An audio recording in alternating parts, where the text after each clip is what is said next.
Okay, so good evening, everybody. Welcome to EduSpots Ignite Talk. And today we have two distinguished guests in our midst.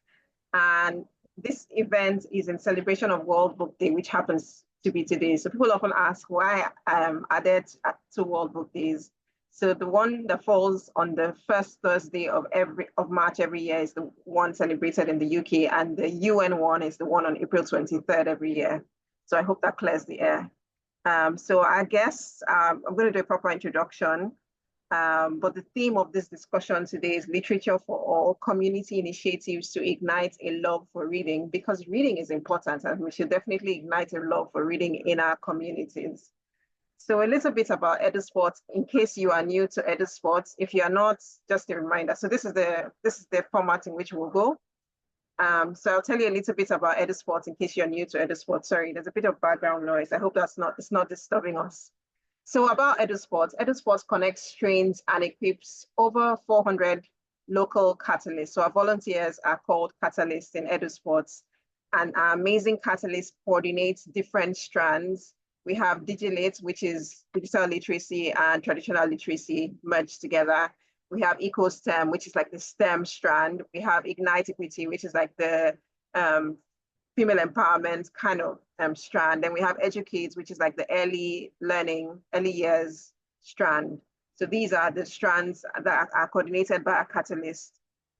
And our approach is collaborative and community-led. So our catalysts lead the activities that happen in the different spots across Ghana and Kenya. So we have 50 spots in total across Ghana and scattered across Ghana and Kenya. And we are providing quality learning opportunities for over 15,000 children.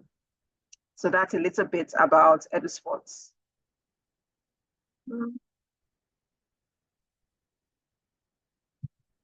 So, and these talks, this event we're in is called EduSpots Ignite Talk, and it's a free event that is supposed to is designed to equip our catalysts, our volunteers, and other stakeholders, because we leave it open for anyone who is interested to join as well, and to equip them with knowledge and skills to support young learners in our communities across Ghana and Kenya. So we have one every month, at least one every month. So look out for them. They're usually engaging, and there's usually a lot to pick up from these talks. So they are free to attend. Once you register, you get the meeting link and you can join and um, join the discussion.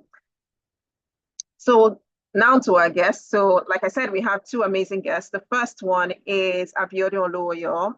Abiodun is a dedicated literacy advocate with over a decade of experience in education as the Sun Books project coordinator at the World Literacy Foundation. I'm sure EduSpots folks here know World Literacy Foundation because we are speaking at their summit next month. Abiodun has empowered education stakeholders and improved the literacy skills of thousands of students.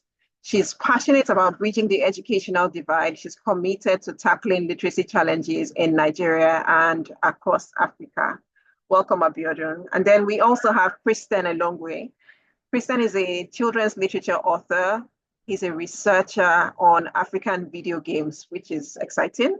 In 2017, he founded Muna Kalati, a platform dedicated to promoting African children's book authors and increasing access to African literature, because we want African literature to be very mainstream, just like the other literature that we have that are widespread.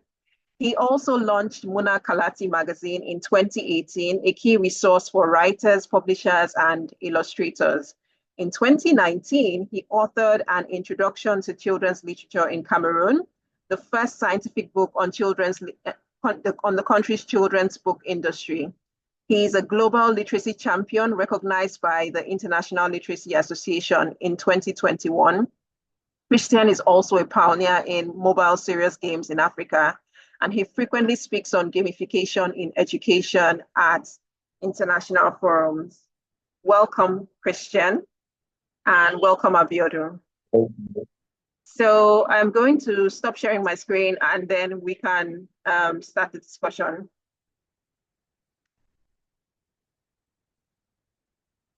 Yes, please. Okay. So Abiodun is when I was reading your profile, I mentioned Sun Books and as part of the World Literacy Foundation. Can you tell us a little bit more about Sun Books?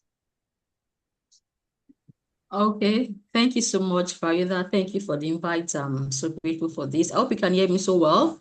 Yes, loud and clear. Thank you. So SOMUX is an initiative of the World Literacy Foundation. So in our organization, we deal with children from various countries, both developed and undeveloped countries. For example, we have our projects in the UK, in the USA, in Australia, in Colombia, in some other parts of the world. Now, SOMUX was established to deal with literacy challenges in African countries. And that's where we are mainly in, right now we are in Nigeria, Uganda, Kenya, Ghana, South Africa, and other African countries. Now, this is what we do. We believe that every child, irrespective of background, should have access to quality literacy education. And what we do is to implement literacy projects in low-income communities. Now, we go to public schools and we go to low-income private schools. We know that these are schools that really need our services. And what we do is that we go to these schools to launch our projects for free. We do not collect a dime from any of the school administrators or the children or any of them. What we do is that we give the schools free tabs. I mean Android tabs now. We give them Android tabs and we also install solar for them. Our Android tabs are they are packaged with literacy resources on the tabs. We do teacher training through the tabs. We make sure that children have access to phonics, reading books. Now on our tab, we have over 800 children's storybooks. And that's what we do. Make sure that these children, they have access to quality stories that can really transform their lives, stories through which they can read and have a meaningful impact in their societies. Not only that, on the Android tabs, we have educational games that children can also access and it can spark a kind of creative thinking in them. So what we do is that we look for schools now, low-income private schools mainly. You won't find us in standard schools. You won't find us in schools where we think that, so this school has enough. This school, maybe, of course, we want to go to British schools. We want to go to schools that have, maybe schools that are not low-income school that they are earning so much. And so we go to schools that we know that, so parents have brought children to this school because they do not want their children to attend public schools. And so let's look for a low-income private school where we won't be paying so much, but we will still give these children at least an average standard education. And so we know that all the small schools, so for example, a school established in a 3-bedroom flat, are we going to call that a standard school? A school established in an uncompleted building, a school established in a flat in a building, a school established maybe under a tree, a school established where we cannot call a standard location. And so we approach those schools, we tell them of our desire to impact their learners. And so, of course, these schools are always willing, apart from public schools where at times we experience challenges implementing a project there. But for low-income private schools, they are so very fine, they are so very excited. We come to them and so we want to do our project in this school. They welcome us, we give them free tabs, a number of tabs depending on their population. We also make sure that we train their teachers. And so after establishing our project there, we do not leave them and say, okay, so bye-bye. We stay with the school, we train their teachers, we organize literacy sessions with their learners, we make sure that they all can use our resources on the tabs without any form of challenge. And we know that in Nigeria especially and other African countries, electricity is a big challenge. And because they need lights to charge our tabs, what we do is that we install solar for them. And that is where our name Sunbooks came from.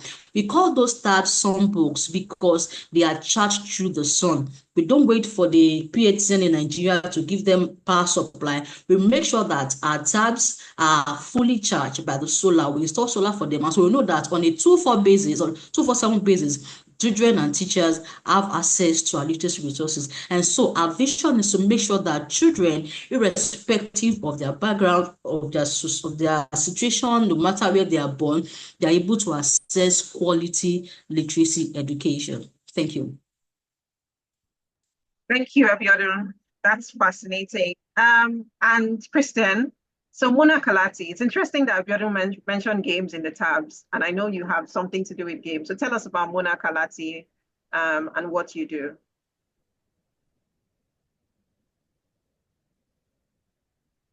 I don't know if Kristen dropped off. Yes, thank you so much. Okay. I'm Go here. ahead. We can hear you. Yeah, I lost you in the spotlight, so that's why I was wondering. Okay. So I was saying thank you for the opportunity. It's a pleasure being here on the panel with Abiodun. So in line with what she did, we are also actively working with children. Muna means Muna means children and Karachi means book. So Karachi basically means children books. The reason why the best way to change the story is at the base of conscious leadership. We need to start at the root with children. So the way we do it is that we at the level of Muna Karachi, we make it easier for those who are creating story for children. We make it easier for their story to access children. So we have developed a mobile app which basically to find culturally relevant books which are fitting their reality. I would dare you to ask some of the audience we are having tonight and those who are following online, how many children books can they name? You will be shocked to realize that not many will be able to name 5 children books. And even among the names of the children books that they will be giving, you notice that most of the time, the names that always come back are foreign children books, books that they were reading when they were kids, were from the US, were from UK, were from China. But most of the time, the children growing up do not really know many stories which were written by Africans for them. Number 2, if you have parents here and you ask them, if you want a children book that is reflecting the reality of your child, where can you go? You notice that many of them have challenges to find books that truly reflect their kids on the market. When you go to market, let's say, for example, the supermarket, you can easily find an Indian children book or a Chinese children book than a locally produced Nigerian children book. I don't know if that's the reality in Nigeria, but in Ghana here, if you go to supermarket, you can easily find imported books than locally produced books. And one of the few ways that parents have the possibility of purchasing local books is when there is a book fair.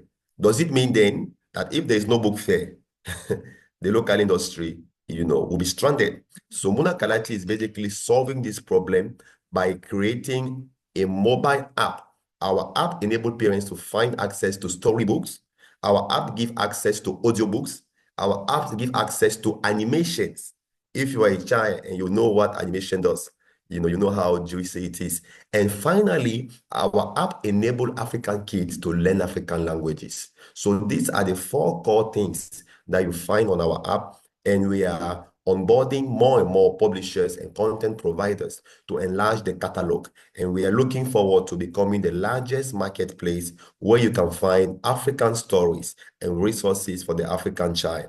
And we strongly believe that in doing so, we will be building a generation of children who are proud of being African and who will be courageous to face the world, because it's impossible to be a great leader without knowing from where you are coming from. So that's basically what we are looking forward to and what we are working on at the level of Muna Kalati. Thank you, and I look forward to sharing more on the topic of the day together with Abiodun. Thank you. So we definitely have literacy champions in the room. So now let's talk about current situations. So I was reading a circular recently that said that from UNICEF, and it said that 1 in 3 Nigerian children cannot read for comprehension. And so that tells you that there's a serious situation literacy-wise, because first of all, how many libraries do we have that are fully functional? So from your work, Abiodun, what have you noticed? Do you think that these statistics are as bad as they say it is, realistically, from the work that you've been doing? Yes, Farida, thank you for the question. And I will say that the statistics is true, because I've had the opportunity to work with children in low-income schools. And if you are talking about this challenge, you would mainly find it in this public and low-income schools. Like, you won't go to a standard private school, a British school established in Nigeria, and you are going to see 1 out of 3 children that cannot read. And it's unfortunate to also see that we have more children in these low-income schools than children in standard schools. And so, because you have more children there, if UNICEF says that 1 out of 3, in fact, I think that one out of 3 cannot read, then they are right. Why? Because I've had the opportunity to be there, and you see a child in primary 6. I'm talking about a child who is about to graduate from private school, and that child is struggling to pronounce a 2-letter word. Like, it's as bad as that. I've come to reality with the problem. I've been there. I've worked with these children, and I now begin to wonder that how can we correct this if a child in primary 4, primary 5, primary 6 especially is still struggling to read, still struggling to communicate. I want to emphasize in the classroom is that there is no teacher in a secondary school that would want to sit with a learner to begin to teach that learner how to read and write. It's late already. And so it's a reality. And so it's for us to now begin to come to that reality when we approach this problem and with this situation of this child. So this child is in primary 6, is in primary 5, primary 4, and cannot still read well, cannot communicate well, can't even comprehend what he or she is reading. Like, some children, of course, they can try their best to bring together. Of course, you are teaching them sounds, teaching them blending and all that. Of course, they will start to bring together 2-letter words, 3-letter words, 4-letter words. But now the problem that will not arise again is that, can they really make meaning out of what they are reading? And so a child, after teaching that child phonics, how to read sounds and all that, so the child is beginning to bring together sounds. Oh, so you are happy that this child is doing so fine. So what if there is no comprehension? What is going to happen if you are able to push that child? Okay, you are pushing her from primary 4, 5. So, of course, some schools, some low-income schools, I don't even have primary 6, apart from a public school, they don't have primary 6, and a child goes secondary school from the basic 5, and so they are gone. And so who is now going to sit with that child in GS1, begin to teach that child what he or she was not able to get in the primary school, in our basic level? And so what we should happen now is that parents should begin to come in terms with the reality of their children. Some parents would want to overlook, so they want, many parents are interested in seeing their child progress academically. Like, you're moving from primary 1, go to primary 2, 3, 4, 5, 6. So they don't want to know your performance. They don't want to know what is happening. And so they don't want to come into reality of what is happening. And so they want this to be continually pushed. And that's how many of them are pushed to they get out of secondary school and they are not able to do so much in life. And so many of them, at the end of the day, they lose interest in academic, they lose interest in school. And by the time they get to secondary school, what they want to do now is go and learn a trade. They don't want to move ahead. And so I would say that UNICEF is right, because I've come to terms with this challenge. I've been in contact with children in public schools, in low-income private schools. And so though we call them low-income private, but still many of them lack qualified teachers. There are no teachers to really teach literacy effectively in schools, and that is where the problem is stemming from. Like, we have a school, it's called a private school. Even those schools, okay, they are public schools too, government are paying them well, or not even so well. But still, these teachers, they lack the expertise to teach those children. I see many teachers are so passionate, they love their children, they want them to read, write, and communicate well, but they do not have the qualification, they do not have the training to really teach these children literacy. Is the government really focusing on teaching the teachers? I mean, training them now. What if we have a teacher in a classroom who is also struggling to read and write? Of course, many teachers in primary school, and this problem is, of course, fundamental to the foundation of primary schools. Because they're in primary schools, nobody might be able to detect the defects of a teacher literacy-wise once that teacher can say some basic English words with the children in the classroom and so, but by the time you tell some teachers, yeah, write some things, read some things, of course, it's not be hard for them to read many of those children books. Many authors would not use some hard words, would not use some difficult words in truth because they are books made for children. And so it will not be also be hard for some teachers to pronounce. And so, but I tell my children in the classroom is that if you can read, they should be able to read a book used by university students, because that book is also written with letters A to Z. That we have no letter outside our 26 alphabets. So even though you're in a primary school, you should be able to read a book used by a university learner. Why? Because they have not gone outside that 26 alphabet to write whatever is in that book. So I would say UNICEF is right, because I have come to terms with this challenge in the implementation of our Songbooks project. As we approach low-income private schools, approach public schools, that we are seeing that these problems, they keep arising. And so what are we going to do to it? We all must face this and make sure that children, they are beginning to do well. And that is why we have projects in different schools to make sure that these teachers, they are trained, they let them have the qualification. Even though we want the children to succeed, what of the teachers in their classroom, they must also be paid attention to. So I want to take so much of your time. Thank you, Farida. Thank you so much, Abiodun. Now, Kristen, I think you can speak well to what I want to talk about next. So in terms of literature, for instance, we know things like barriers like cost, the cost of books, books not available in languages that children can understand, like simple languages that children can understand, and also distribution of books. For instance, it's easier, I'm a bookseller, for instance, it's easier to get access to books that are published in the UK and the US than for me to get access to a book published in Ghana or in Cameroon. So can you speak to that? Like how is that challenge affecting the distribution of books and access for books for children? Yes, thank you so much. So exactly as you have indicated, the cost of the books is quite a limiting factor, and I believe it's only a limiting factor in terms of perspective, because I've come to realize that we always make money available for what is important to us.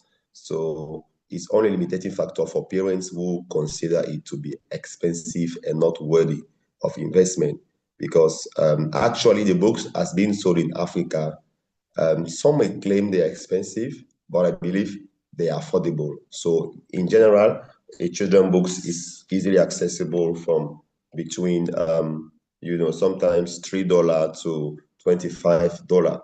I'm currently attending the Forum of Children Book Publishers in Africa, and most of the books which are there are between that range from $3 to $25, which means what $3 is I think is available, or at the reach of many parents. So any person who is still complaining that books are expensive, it's just a matter of their perception of it. But I believe if they value it, they should be able of making purchase of that. Why? Because when we look at how parents spend money, I'm using more parents because when it has to do with children books, the decision power is more at the level of parents. When you look at how they use resources for alcohol, or leisure or other activities, you notice that actually there is money, just that book has not become a commodity that is valued, to the same extent than other resources that we have access to. And number two, this issue of cost is also connected to some developmental issues that we have on the continent in general, a continent where we have had a long tradition of book donation. You have had many INGO, you have had many development partners who had been coming since the end of colonization to be giving books on the continent for free. Most of these books are not, culturally relevant. Most of these books do not reflect, the culture, the realities of the people. So we have a lot of books from Western civilization, realities with with issues that are not quite pertaining to the African context. which are being given to African kids for free. And when you see a parent who has been receiving books for free since he was a child, now he's an adult and he has children, what do we expect him to do? He will continue expecting that books will also be provided for his child for free, because that's what he has been used for.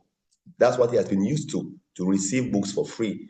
I was just discussing some few hours ago with a publisher from Madagascar, and she was indicating to me how when she is selling books, parents will come and they will say, this book, no, not from Madagascar, from Benin, exactly. And she will say, they will be saying, oh, this book, they are just looking at the book which is of interest for them according to the price of the book. So if the book is 1,000 francs CFA, correct.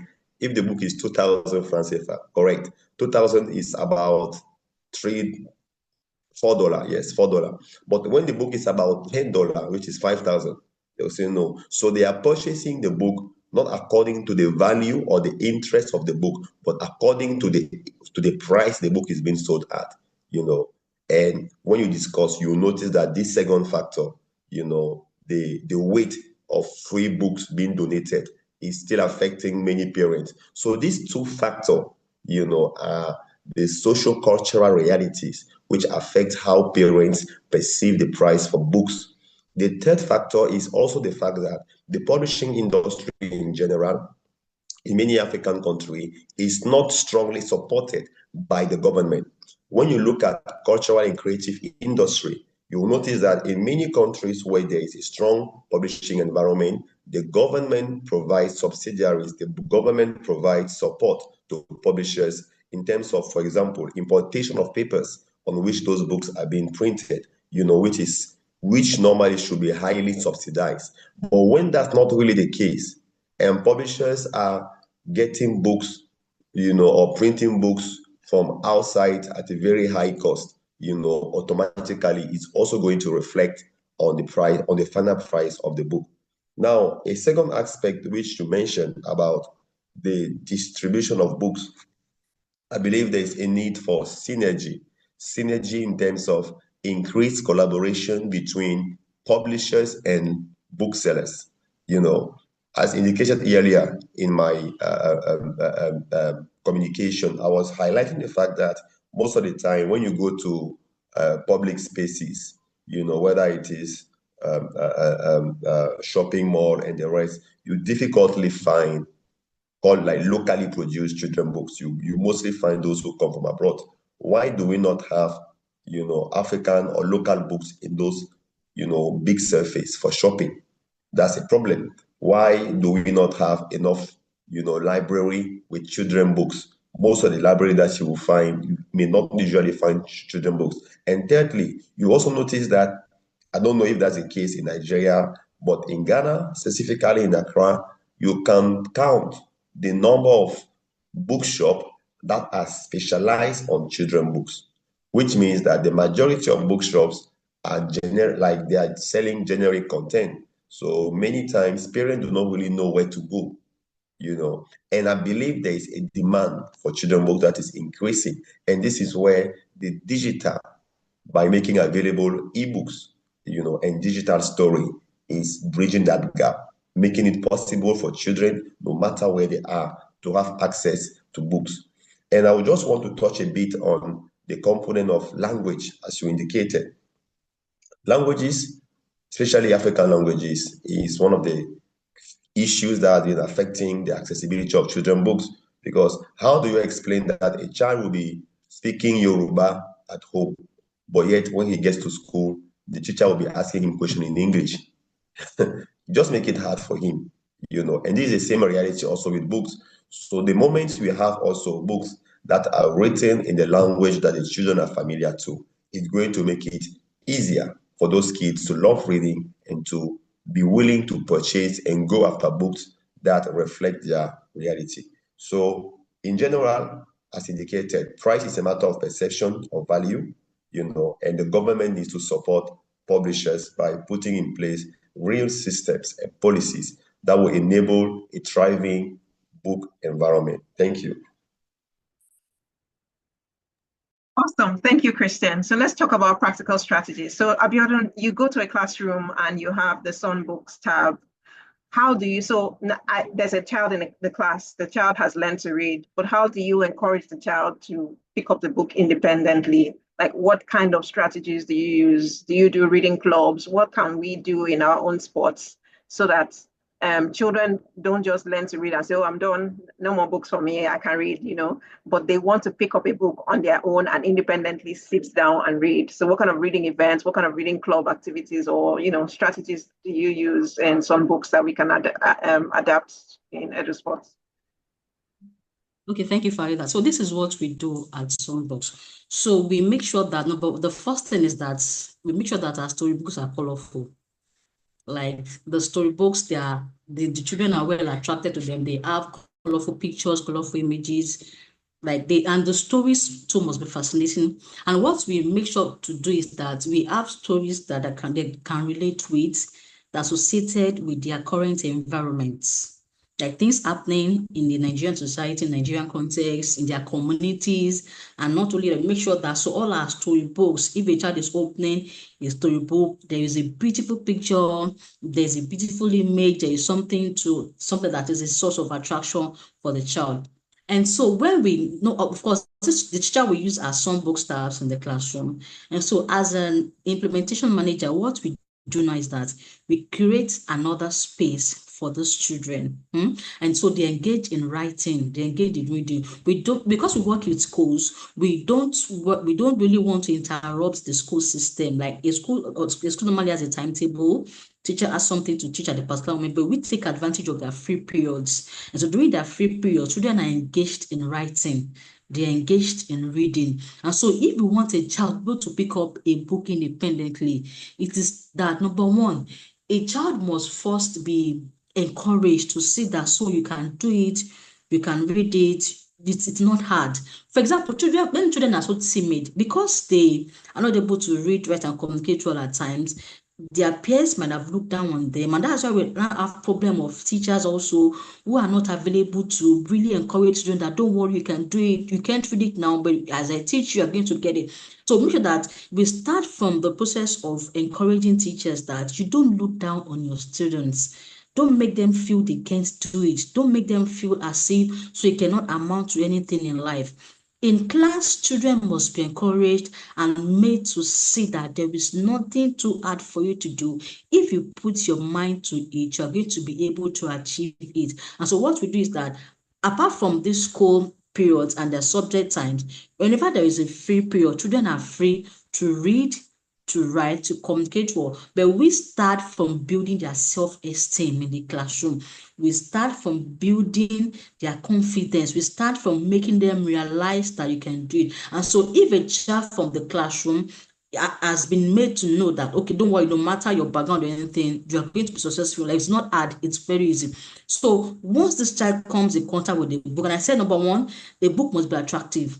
If a book is not attractive to a child, there is maybe a book is just written in plain white and black from head to top, or maybe a school is complaining that so in our school we don't have enough money, so we do photocopy of books. There's a story books and making photocopies of story books and keeping in the library.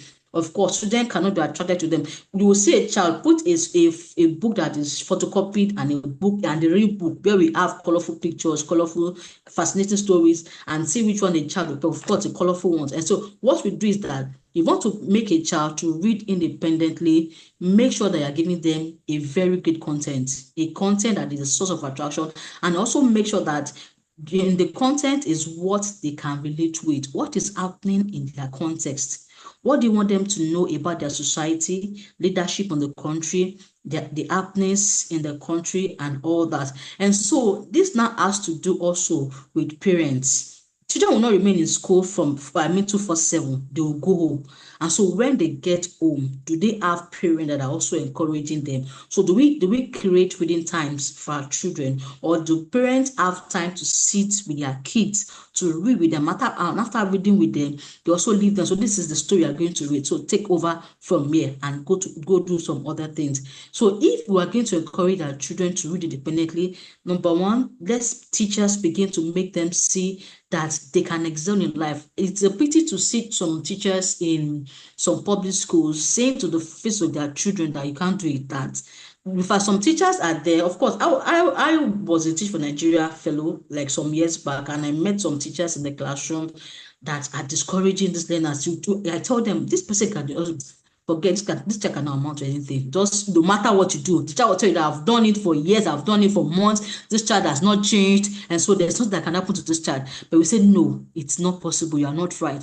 And so we take it over from that space. We encourage the child, make the child to see that you can do it. And after the self-confidence of that child is built, the child becomes interested in learning, and in turn interested in reading, in doing so many other academical activities. And so you want that child to pick a book independently. You must build that child's self-esteem, build that child's self-confidence, give that child something fascinating to read, give that child colorful books, make that child know that you can read. For of course, we want our children to read, but how many of them in reality can read? How many of them are really have been brought to that level that they can begin to read well without mispronouncing some words, without doing some mistakes? But by the time we have teachers who are qualified in the class to begin to do this, and so we are encouraging them, they are seeing themselves as people that can make it in life. They begin to have that confidence even to pick books themselves to read. So by the time they are seeing a book, respective of the level of that book, either it's a book from a primary school, secondary school, university, they are not timid, they are not afraid to pick up the book. They know that so far in this book, and what I can find here is just the 26 alphabet. There's no letter outside those letters that has been used to read it, to write this book. And so I can pick this book, I can read. Self-confidence is very important. And make sure that you give them a content that they can relate with and something that is a source of attraction to them. Thank you. Yeah, Biodun, those are very practical strategies. Kristen, so seeing the work that you do in making African books more readily available, like promoting African books. Now in EduSpots, we have 50 sports, and this month, all the different sports will be embarking on book drives. What can you say about, first of all, we don't want to just run a book drive and then, just like you said, we have been used to like INGOs donating books with contents that are not relevant. Now we want to do our own book drive and collect books or funds that we use to purchase books that are relevant to the community that the children are in. So what would you advise in terms of strategies to engage donors so that we're getting the books that we need, or we're getting funds to purchase the books that we need, or how can they go about it so that they can actually collect this? Because each sport has targets that they want to achieve. I think it's 300 books also per sport. So at least fill their bookshelves, because every sport has like a bookshelf that the children go to and pick up books independently. So what kind of tips or advice can you give our catalysts who are here today, who will be embarking on book drives for their different sports, collecting culturally relevant books? Okay, so if I get it well, it's about how do you incite or incentivize people to give away culturally relevant books for those. I think it's number one, purpose. People need to understand why. If they understand why that's needed and how those books will be used, then they will be more interested into doing it. So I believe that a clear context justification of the book drive should be developed, in which you clearly present why those books are needed, how they are going to help the children move into their literacy journey, and number two, aside purpose, you need transparency. For people to give away things for free, they need to make sure that the person to whom they do it is trustworthy. And one way of expressing that trustworthiness is by being transparent as to how the collected books will be disseminated. So, for example, if you have previous initiatives as such which were done and where pictures were taken, it could be good to show picture of previous work that was done to kind of strengthen strengthen trust, that, we are not just doing it for fun. We actually have a track record of supporting or advancing literacy for children. A third thing that you must use is in terms of motivation or incentive. It's quite funny, but people always give when they see something that they will get in return. So how do you incentivize them? It's going to vary according to the various groups that you are targeting. So for example, with a private stakeholder, like let's say an economic operator, a hotel, or a firm which is inclined to education through their corporate social responsibility, you could be able of exchanging directly with them. And this is not about sending a letter. It's about meeting them, talking to the right person who has the right decision-making power, and informing them that, hey, this is what we are doing is going to benefit the children of the community in which you are planted in. Support us, and we are going to associate your name or thank you officially as those who have made this to happen. Now, for their parents also who may have books which they have used and are still in good state, so we also encourage them to see the value of recycling, ensuring that it doesn't stop with them and that they give it out to ensure that others will be blessed through it. So I believe there are various channels. It all depends on the target group which are being addressed. And again, as previously indicated, this book drive, no matter how many there will be, the end goal is to ensure that parents understand the need of purchasing books for their children, and that we move from this mentality of poverty, this mentality of I don't have, this mentality of I receive. We should teach parents to us and children also to also go out and be willing to make the sacrifices that are needed to acquire a book that they really want. Of course, it's a systemic problem that will need to be addressed over time, but it's important to start making people realize that education is a collective agenda, and we all have our own role to play, in making that a reality. Thank you.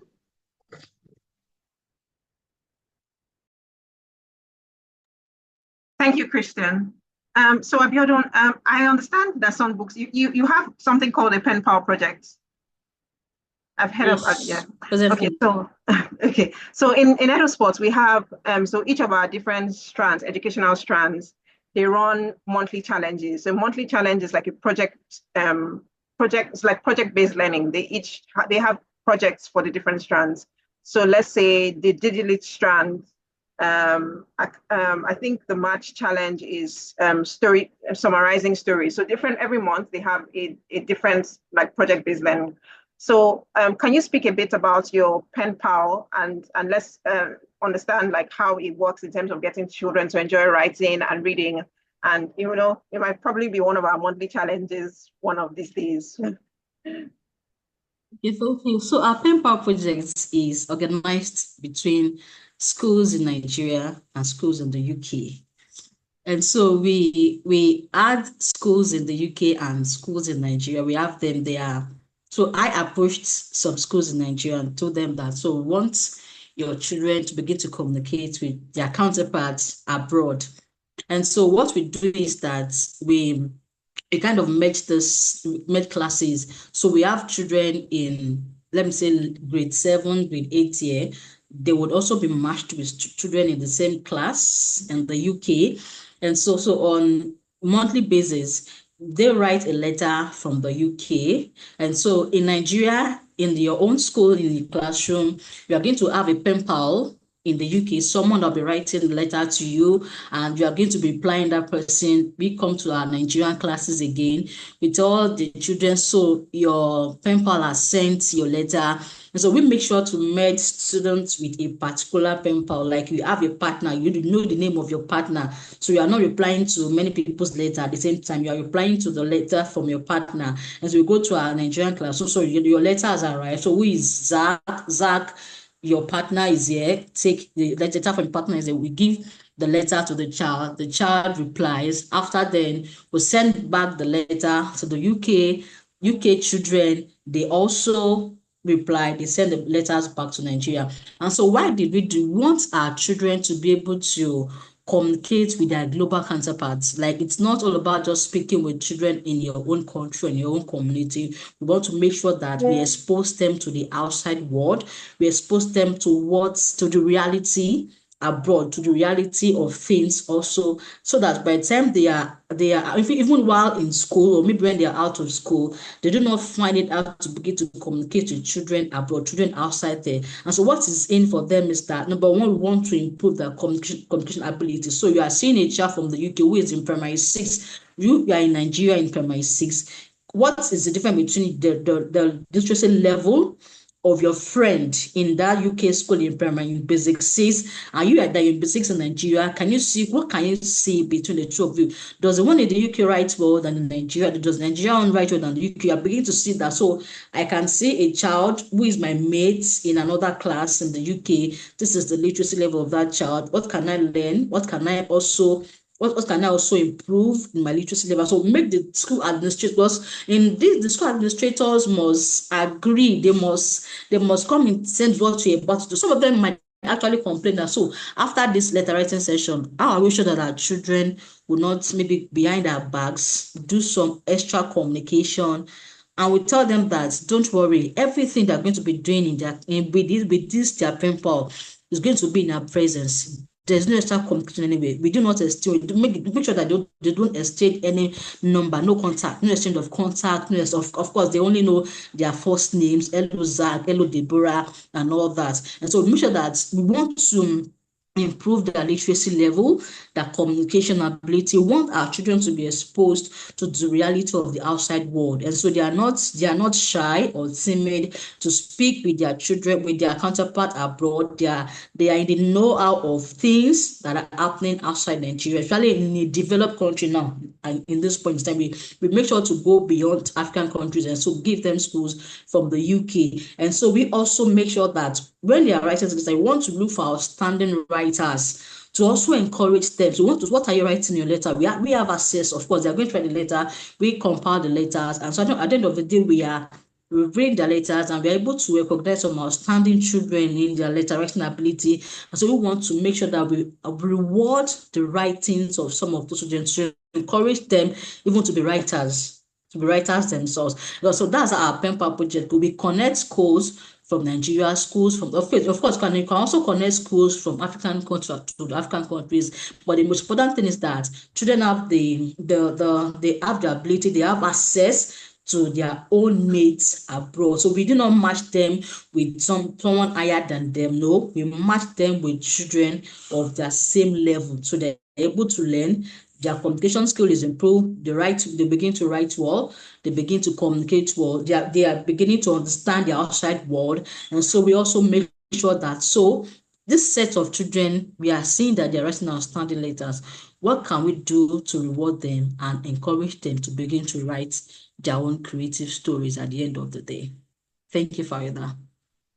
Okay, that sounds like a nice project. And I think it would it's something that the children will look forward to. Of course. Exactly. Kristen, so I know you have links with publishers, yes, authors. So how can we become, how can we have access to all of these amazing African publishers so that we can get books at discount arrangements or publisher donation programs? That we want to be, because we have lots of sports that need books. We want to be friends with publishers. Kristen, how would you advise us to go about it? Yes, so I have a platform where many of them are. So I think one thing we could join that platform. Number two is to contact them directly. You'll be surprised to notice that many publishers actually are very open to initiative as such, and they always have book which they can make available. So reaching out to those publishers will be good. And number three, they are organizations, they are international organizations who are giving resources to enable such initiative. So for example, I know of Room to Read. There is also Book Aid International, but Book Aid, most of the time they give books, but sometimes they are willing to only send books that are culturally relevant so that there is not a mismatch, you know. Another thing to consider is to let the people understand that we can have a blend of both printed books and digital books, you know, so we can have digital books available. There are a lot of digital books available, and for those, I will send a link to the MK app.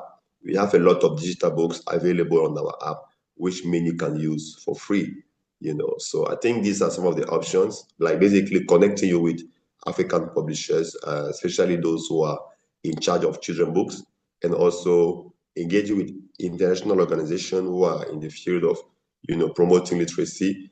I think our colleague Abiodun, she works probably with the World Literacy Foundation, you know, which also encourage, you know, literacy advocacy across the globe. So there are different organizations out there who can spread the word, who can, you know, make it gain more awareness. And by doing or gaining more awareness, it will attract more partners. Yes. But it just needs to be clearly structured with a goal, you know, a map, the target of the number of books that are aimed at, so that people know exactly how they can do. And yes, thank you, Lord. A crowdfunding campaign. A crowdfunding campaign. You know, if all of these elements can flow through a crowdfunding in such a way that everybody who will be contributing will just be fitting to a level of contribution, whether it is $10, $20, $50, $100, just value what they have given.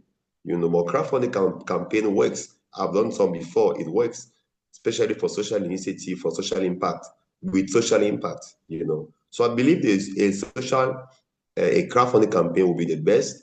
It will enable you to drive resources from different stakeholders, both parents who have books that they don't maybe use frequently, both teachers, like everybody will be able to join. And you will be providing updates to those bakers, you know, regularly by sharing how the progress is moving forward in terms of resource mobilization. So I think crowdfunding can bring all of that together, and I'm available if needed be to provide support, you know, when needed. Yeah, thank you. Thank you for offering your time. Okay, so one last question from me for both of you. We'll start with Abiodun. So I'm here, I'm a catalyst here, and I want to be a literacy advocate, making impacts like you are doing. How should I go about it? What are the steps I should take? Okay, thank you. So I think the first thing that will be needed is your passion. Like, I'm really passionate about children in low-income communities. You know, today as an organization, many people usually sign up for volunteering, and at the end of the day, you find them that they are showing less commitment. And so you're saying you want to be a volunteer, and by the time we are telling you, so we need someone that can do this task. And so you barely find someone that would show up and say, let me do it, let me take it up. Or you say, okay, so let's meet for a meeting, and many of them are drawing back. But the first thing is that it's not all about saying, so I want to be literacy advocate. Do you really have passion for these children? Are you really passionate about children in low-income communities, children who are struggling to read, write, and communicate? Now, another thing is now to look for organizations, NGO, either private or public NGOs especially, that really into literacy advocacy. And so is to join them and show your interest. Not only showing your interest, I've mentioned that commitment is very important. And so it's that you have identified personally that, so I have a free time I can spare between these hours and these hours. Of course, by the time you are meeting with these NGOs, they might give a particular time that might not be convenient. You have a duty of telling them that, so I'm always free between this period and this, so that there won't be a clash in what they're asking you to do and what you think you can do. Once you make them realize that, so you are pushing an NGO to volunteer with them, so you make sure that you make them also know your free time, so that they will give you tasks that are available for those times.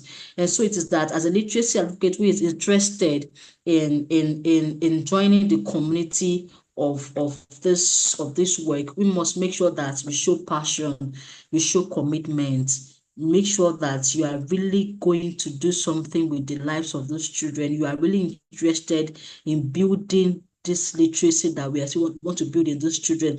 And what other thing that I must do, that I'm interested, is not to look for well-meaning organizations and really approach organizations, I mean NGOs, that are really doing what they claim they want to do. I know that sort of this NGO is really impacting children in this area. How can I join them to be of help? So I would say, if you are here, you are interested in literacy advocacy, are you passionate? Are you ready to commit your time, some hours of your week, to working with them?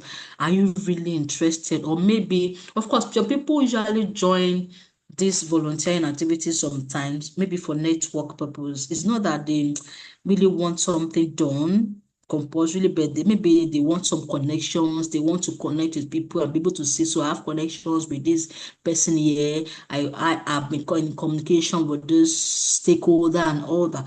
But aside that, is their passion. So I will say that passion is very important, because what will serve as a push for people who really want to make sure that children in low-income homes, especially, they begin to read, write, and communicate effectively. Thank you. Thank you so much, Abiodun. Kristen, your own take. I know you approach advocacy from several angles, and where you're interacting with authors, publishers, the children. So how would you? I mean, I want to be like you. How would you advise? What kind of steps should I take?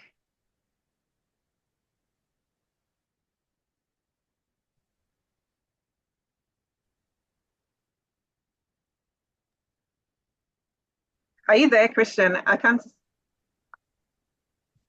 Yeah, I think for anybody who would like to become a leader, it's not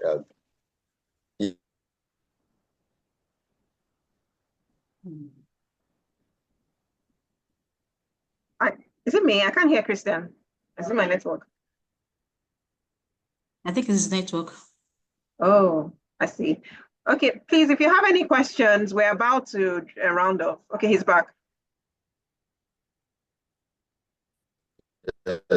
sorry, I realized my got disrupted. So I was saying that. So your internet is dipping. I can't really hear you. I don't know if it's the same for others. Yes, it's the same. It's network. Please, if you have any questions, speak now or forever be silent. Because we're rounding up. Hello. We're just 2 minutes at a time. Kristen, yeah. Yes. Oh wow. Sorry for that. So I was You can saying turn up that your. You can it's try turning up your important camera. to have that desire. Okay. Okay. Yes. Is it better now? Yes. Yes. Yes. So I was saying that having a desire is good, and there is usually this 5W1H, which is important. Is number one, the first W is your why.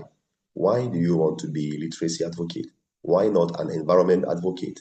Why not a girl child advocate? Once you understand your why, then it's going to carry you all through, no matter the challenges, the difficulties that you face. Because being purpose-driven in life is more important than anything. If you believe that you are a being which was created by God and that God is in charge of your life, it's important before advocating or going into any field or venture to be sure that this is actually aligned with your purpose. So let's say that you clearly understand your why, and literacy is something that you feel called to do, then clearly clarify the impact you want to see. If the vision is clear, you'll be able to achieve it easily. So for example, you could decide that you want kids in your village to read story in your language. It's as simple as that. Or you may decide that, you want girls to learn to write so that they can write their own story, in case that's not the case, in your own family, but you need to have something clear in mind, which you are trying to achieve. At the level of Karachi, our vision is to ensure that every African kid will have to an African story at his fingertips, So once you have that clear desire, the vision is there, but you must feed that desire. How do you feed that desire? Start reading. Start working with people also who are in the advocacy space, who are in the literacy space. You being part of this event is already a good sign. Just keep on nurturing that desire and taking action. We have a lot of professional learners in Africa. They move from webinar to webinar, conference to conferences, but with no action coming up after. So take action after feeding your desire. No matter how small your action can be, you will always be tremendous in impact if you are consistent. So you could decide, for example, in terms of action, that you could just have the story hour, where you bring people in your community to share a story with them. You could just decide that, okay, on your LinkedIn, for those of you on LinkedIn, you can share literacy tips for the week, where you just share anything that you have learned in the area of literacy, or you just teach some friends, some new ways of advocating also for books or for reading or for learning. And finally is collaboration. That's the fourth step, collaboration. Don't do it alone. Look for teachers, look for library, look for NGO where they are advocating for literacy. Go and volunteer, go and do something. Go and be part of something bigger than you, which is going to inspire you to dream bigger, which is going to give you, the ability of expanding the scope of the impact that you can make.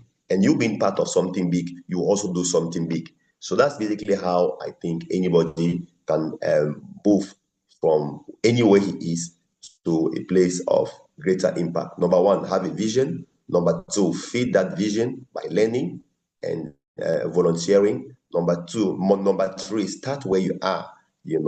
And number four, do it with others to have a greater impact. Thank you. Thank you. There's a hand raised. Charles and Tina. We'll just take that question and then we'll round up. Charles and Tina, please go ahead with your question. Hello, this is Charles from Kenya, Marsh Foundation Sport. Just a very simple question. He said that, I think it's Chris who said that you're able to you're able to read the books online, African books. Question, are you able to download them or you just have to read them online? Because that would be very interesting for us. Thank you. Yes, so we have a mobile app. I'm sharing the link now. Where you can download. If you download the app, you have access to those children books directly on it. So I will just share the link in the chat. So a few seconds. Okay. It's the Mona Karate app. We are moving. Yes.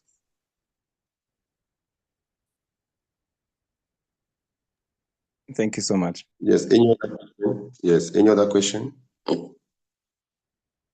Is some books available as an app or is linked to the tab? Okay, so we install all our resources on the tabs, and after then, children can have access to the resources without internet connection. So there's a link to which we can. Okay, so if you're interested in having some books, our literacy resources now, you would tell me personally.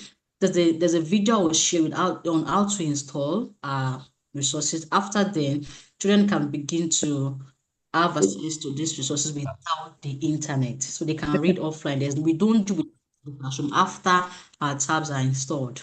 Okay. Okay. Thank you. Any other questions? We are 4 minutes over time. Thank you for the link, Kristen.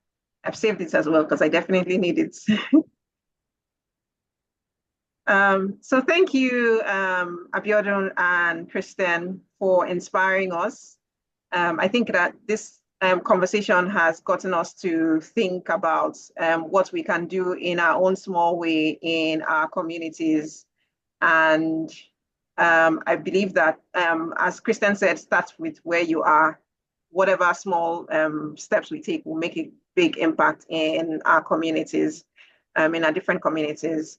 So just a little announcement. EduSpots is 10 this year, and we have this conference. It's actually happening on Saturday. If you know anyone in the UK who is interested in international development, community-led approach, please ask them to reach out to Brittany. Brittany is our fundraising manager, bnewfa@eduspots.org. And it's in the UK, so anyone in the UK who is free on Saturday and would love this kind of conversation should plan to attend. So this is our keynote speaker. Anyone who knows Cormac knows that you should be there for this event.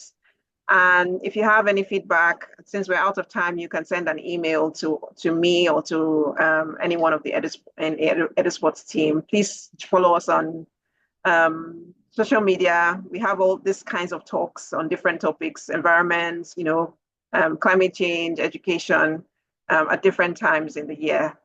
So these are our handles. Thank you everyone for joining, and thank you especially to our guests for sharing very openly and being practical and sharing very practical tips that we can use. Please, Catalyst, please say thank you to our guests. I seem to be the only one talking. Thank you so much. Hello. Thank you. Thank you. Have a good evening, everybody. Have a good evening, everybody. Thank you very much. We do appreciate it.